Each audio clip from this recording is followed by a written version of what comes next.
acontece hoje? A gente te conecta com a notícia.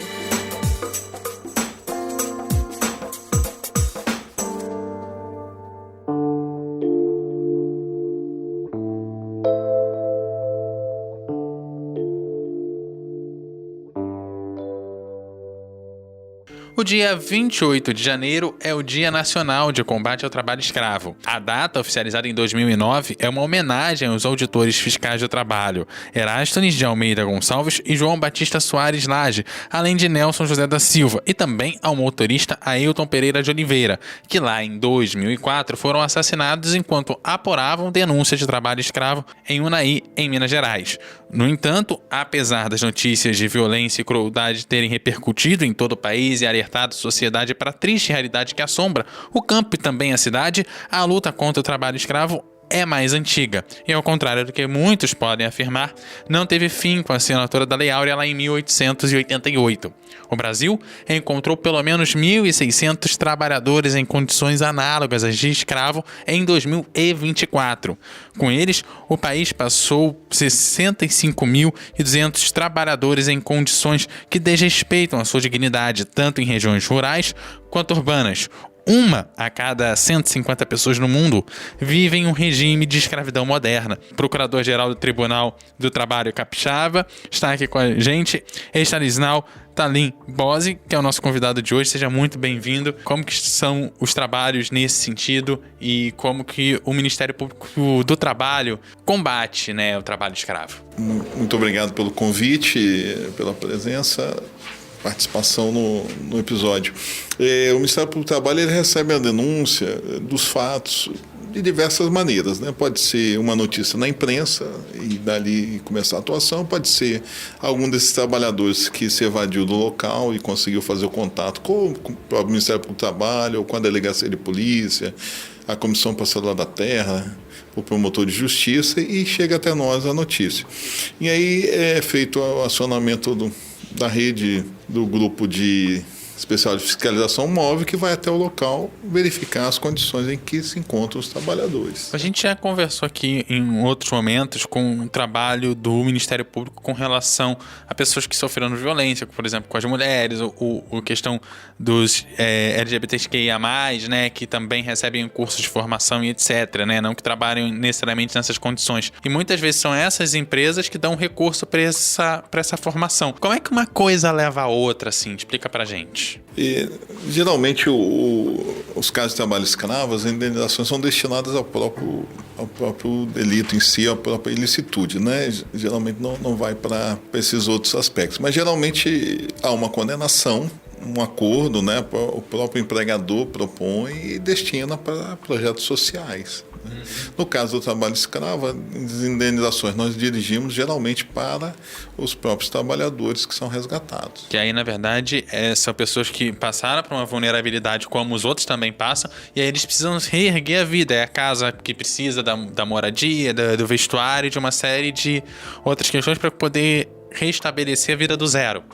Para dar uma garantia de que eles possam se sustentar e os seus familiares por um tempo maior, O que configura o trabalho análogo à escravidão? Quais são as características que a gente observa nesse tipo de trabalho? Quando nós lembramos das aulas de história, nós pensamos sempre naquele ser, naquele ser humano, naquele sujeito preso, agrilhoado, preso na corrente, mas não é. Então, o trabalho escravo, contemporâneo, ele pode ser configurado de diversas maneiras. Uma é pelos próprios trabalhos forçados, semelhante ao que existia na antiguidade até 100 e poucos anos, 135 anos aqui no Brasil. Mas também a jornada exaustiva. O que é a jornada exaustiva? É aquela que é demasiada para o ser humano, aquela que vai esvair todas as suas forças.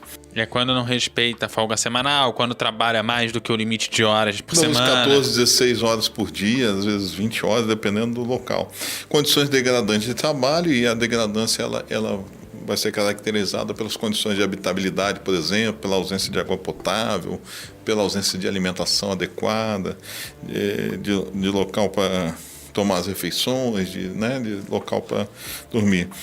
Ou qualquer meio de restrição da sua liberdade. Que é quando você acaba gerando uma dívida, por exemplo, com o empregador e você não consegue sair dali porque você nunca quita a dívida, por exemplo. Isso, a dívida é um dos modos de cerceamento dessa liberdade de ir e vir, né? Liberdade de locomoção. Então, o empregador, muitas vezes, o tomador do serviço, ele cria despesas e o trabalhador fica devendo. Cercear qualquer uso de meio de transporte, impedir o deslocamento do trabalhador para visitar sua família, para sair, ou fazer compras. Se tem vigilância ostensiva, se tem o apoderamento dos documentos do trabalhador, isso é muito comum no tráfico de pessoas, né, para fins de trabalho escravo no exterior, em que a retenção do passaporte, objetos pessoais, tudo isso vai configurar trabalho escravo. Como é que esses trabalhadores acabam nessa situação? Qual o perfil dessas vítimas e por que eles acabam nesse tipo de situação?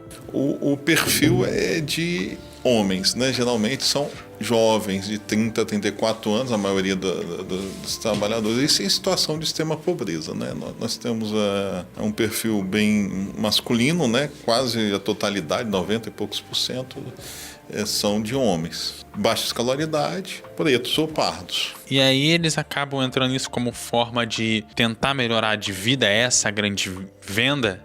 É o trabalho, né? A necessidade do sustento da família, né? Então, assim, talvez no local de onde provém a situação de miserabilidade é tão grande que aceitam condições também inóspitas para o trabalho, a fim de prover o sustento próprio da família. E quando assim, os trabalhadores são resgatados, qual o procedimento que é feito com eles? Porque não pode simplesmente tirar dali e levar para outro lugar simples assim.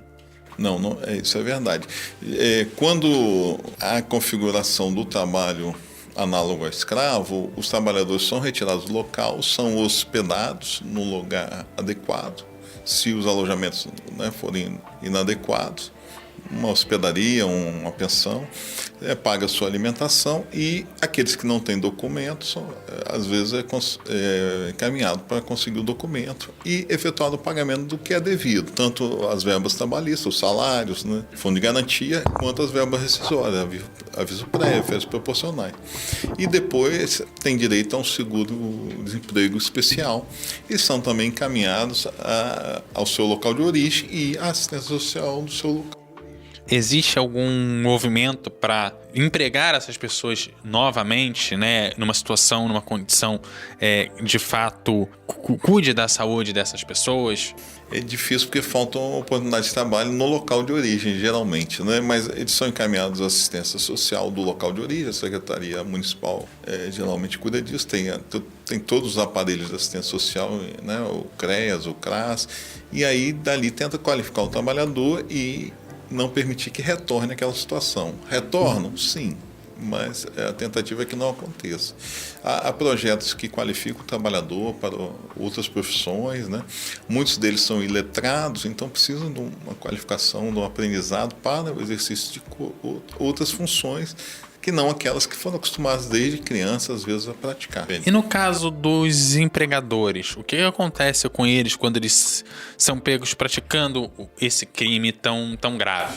Quando há o uso de armas, há prisão em flagrante, geralmente. Nos demais casos, há feita a denúncia penal, por exemplo, pelo crime do artigo 149 do Código Penal, que é a redução à condição análoga de escravo. Do ponto de vista trabalhista, eles estão sujeitos às ações de indenização e sempre é oferecida a possibilidade do ajustamento de conduta a partir daquele momento. O que é o ajustamento de conduta? Exatamente o compromisso de que vai respeitar a legislação do doravante, seja registrando empregados, seja fornecendo condições de trabalho adequadas. Essa denúncia que você pegou, constatou que está ali, por que ainda precisaria desse processo, né? Pro leigo que está fora de assim, bom, estava ali, por que já, sei lá, não fecha a empresa, já não proíbe de contrato? Por que tem todo esse processo? E como é que ele acontece? Porque a todos é garantido o direito da ampla defesa e ao contraditório. Dizer, não, esses trabalhadores não eram meus, eles estavam lá passeando, estavam lá, então, era do vizinho, estavam de passagem pela minha propriedade. Então, assim, a pessoa tem direito de produzir a sua defesa, né? Por isso que há a necessidade do processo. Mas mesmo assim, esse pagamento da indenização, esse retorno aos lares, ele é imediato, ele é sumário. Ali, constatada a situação, os trabalhadores são retirados da condição de trabalho degradante. E no termo de ajustamento de conduta, né? A gente tem alguns grupos, né? Foram 51 entre 2019 e 2024 aqui no Espírito Santo. O que eles, além de, claro, a garantia de não colocar trabalhadores de novo nessas condições, o que mais que eles colocam para a defesa dos empregados que a empresa garante?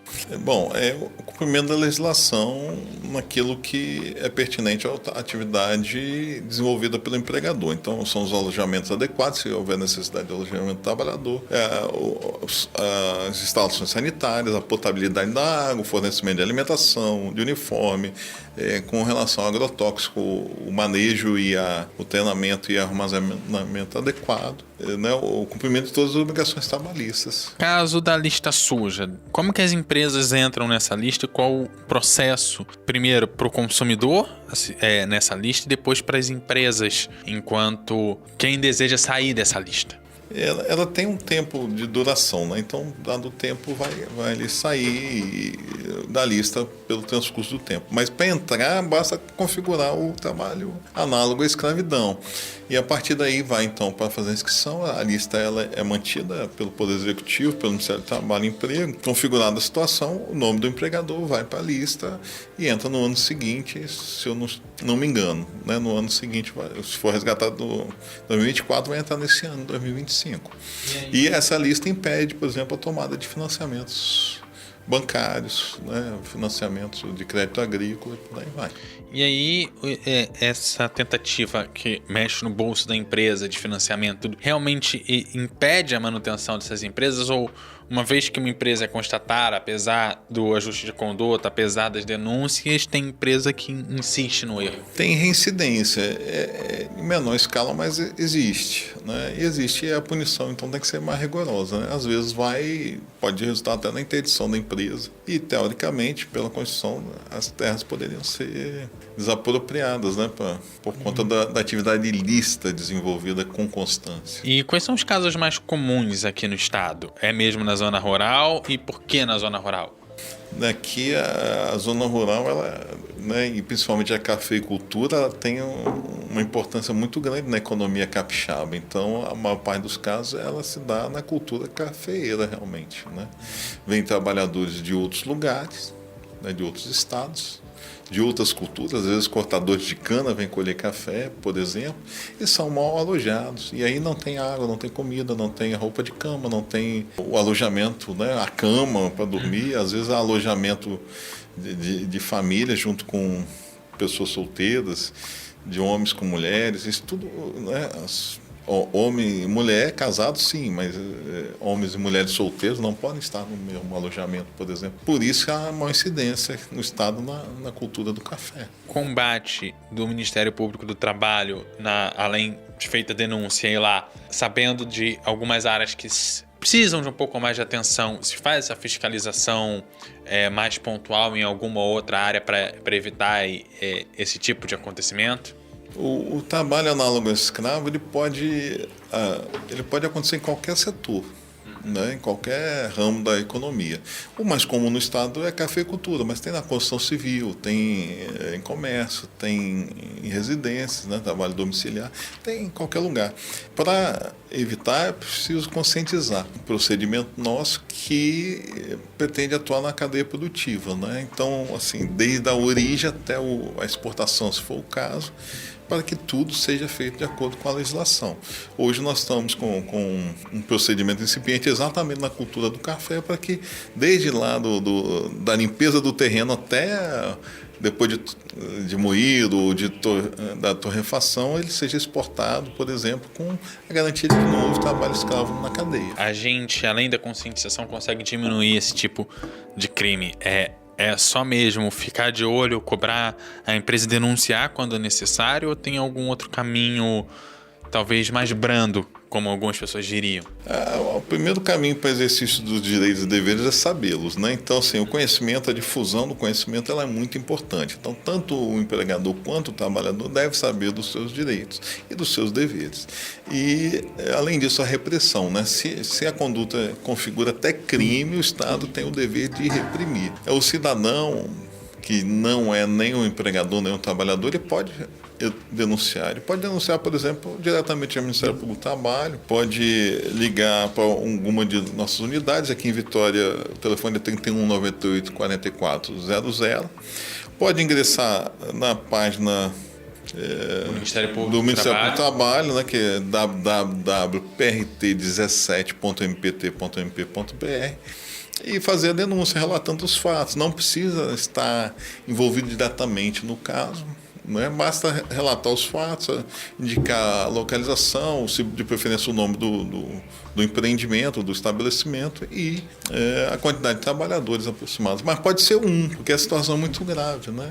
Porque o Ministério Público do Trabalho, ele geralmente atua em questões coletivas, mas se tiver um só, é o caso do trabalho quando se dá no ambiente doméstico, né? Às vezes é um empregado só, um trabalhador só. Então, a gravidade impõe a nossa atuação. E para formalizar a denúncia, caso você perceba que está acontecendo, ou suspeite de que isso está acontecendo, como é que precisa ser feita denúncia? Precisa de foto? Ou só dizer, olha, está aparecendo isso, olha, tem uma situação aqui que está estranha.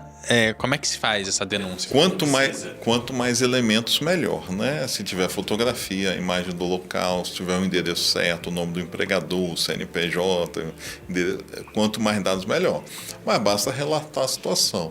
Lá em tal lugar, assim, assado, no município tal, tem 10 trabalhadores que dormem na rua, que trabalham desde que o sol nasce até quando o sol se põe e não almoçam, né? Basta relatar os fatos. E a denúncia pode ser feita no site do Ministério Público ou por telefone? Por telefone, isso. A unidade de Vitória é o 31 98 44 00, em Colatina é o 37 70 67 00, tem Cachoeiro também, que aí é o 28 DDD por lá, 35 26 42 00, e em São Mateus também é 27, né, igual Vitória e Colatina, 37 67 7900. Você que ouve a gente de outros estados, né, só ir no site do Ministério Público que você acha aí o da sua região. Todos os links e telefones vão estar aqui linkados no post desse programa, então se você não pegou, você pode voltar ao áudio, então ir lá no site que vai estar lá escrito bonitinho para você aí, que pelo menos, se não tiver nada para denunciar, eu espero que não tenha, pelo menos saiba aí os caminhos.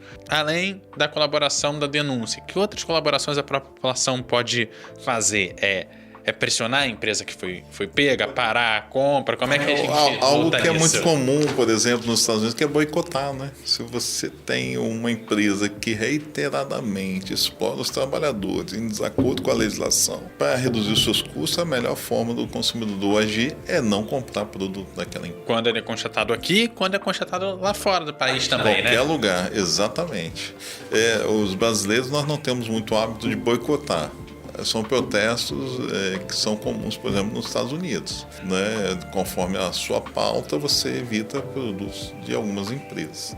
Então, o consumidor ele tem que estar consciente também, porque o produto que chega à sua mesa, à sua casa, ao seu local, a sua vestimenta, não pode estar manchado de sangue. E aí também vale mais o preço justo do que o preço barato, né? Exatamente. A gente conversou aqui com o procurador-chefe do Tribunal Regional do Trabalho, Capixaba. Agradecer a sua presença, seja bem-vindo. Qualquer coisa que se precise, o Ministério Público, a gente está aqui aberto a recebê-lo aqui novamente, procurador. Nós aqui agradecemos. Muito obrigado.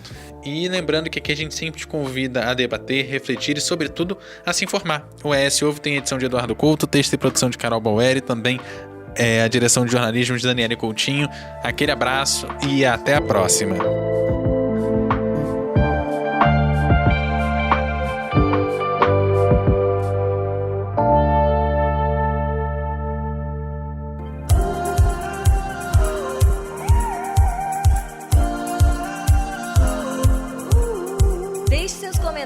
Em eshoje.com.br.